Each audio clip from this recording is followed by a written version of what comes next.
Hello అందరికి welcome to me Lakshmi's ముచ్చట్లు.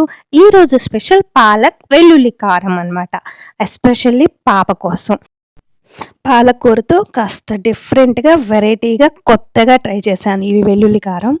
దానికోసం హాఫ్ ఆనియన్, 5-6 వెల్లుల్లి రెబ్బలు, కొంచెం చింతపండు, జీలకర్ర, కారం, కరివేపాకు, అలానే రుచికి తగినంత ఉప్పు వేసుకొని చక్కగా మిక్సీ పట్టేసుకున్నాను.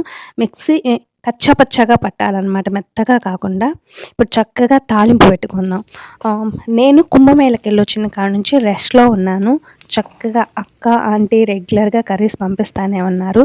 ఈరోజు పాప కోసం ఈ పాలక్ కర్రీ చేస్తున్నాను. చక్కగా ఇట్లా తాలింపు వేసుకున్నాక పెద్దగా పచ్చిమిరకాయ మంచిగా వేయించుకొని పసుపు కూడా వేసుకొని వేయించుకోవాలి.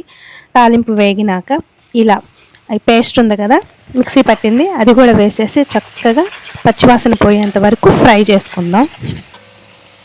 ఇప్పుడు చక్కగా వేగాక తరిగి పెట్టుకున్నటువంటి పాలకూర కూడా వేసేసుకొని మంచిగా కారం పట్టేటట్లు కలిపేసుకోవాలి. ఆకుకూర త్వరగానే మగ్గిపోయిద్ది.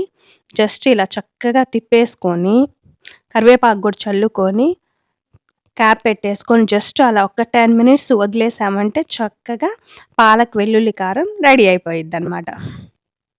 దీన్ని వేడి అన్నంలో తింటే చాలా చాలా బాగుంటుంది.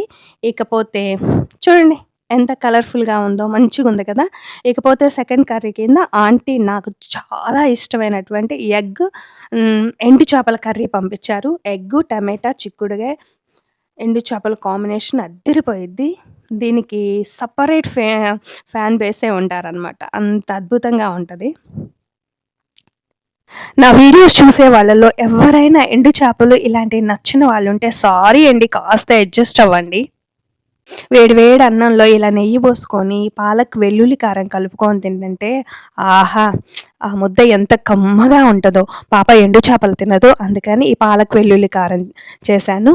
వీడియో చూసిన ప్రతి ఒక్కరూ లైక్ ఇవ్వండి. Thanks for watching.